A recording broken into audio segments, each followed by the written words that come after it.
The sportiest version of Audi's second-largest SUV has an S in front of its Q.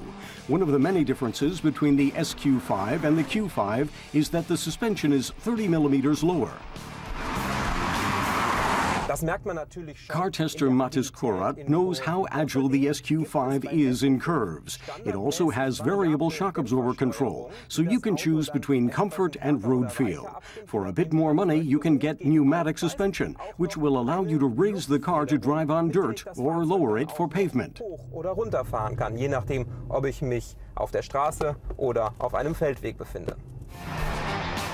Contributing to the dynamic driving behavior, the Sporty Quattro all-wheel drive has software to brake the wheels on the inside of a curve.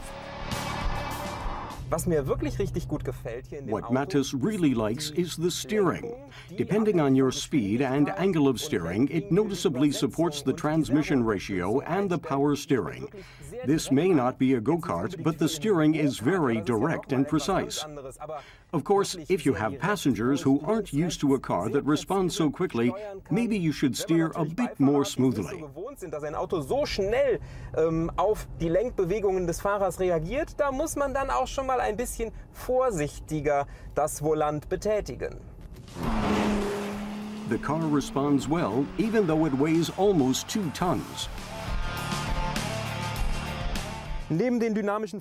For Mathis, dynamic driving characteristics aren't everything in the SQ5. Appearance plays an important role too. The normal Q5 already has very striking lines, but many details have been sharpened even further in the S version. 20-inch wheels are standard. Our test car even has 21-inch wheel rims. The optional pneumatic suspension lets you take the car off-road.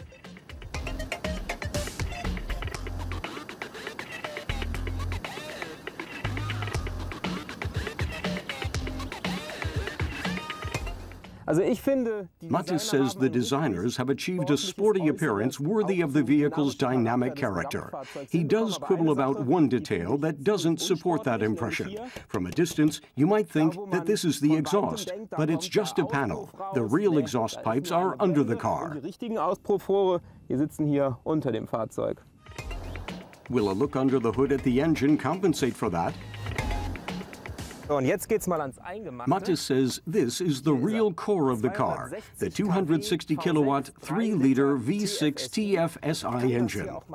He removes the cover, which is still a bit hot. Take a look at this heat shield. Under it is the turbocharger, which brings the exhaust together just before the turbine. That means maximum torque is already reached at just 1,500 RPM and stays there up to 4,500 RPM. That's what makes this car accelerate so powerfully. Und deswegen geht dieses Auto auch so brachial nach vorne.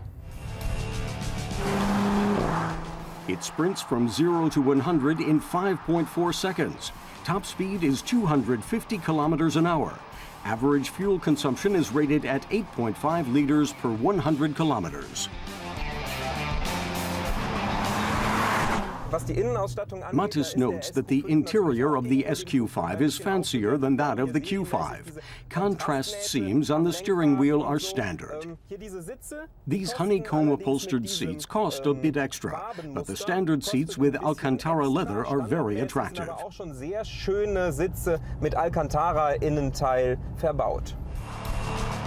You can even order seats that have an optional massage function. They make the SQ5 not only a top-notch sports SUV, but also a very comfortable long-distance traveling car.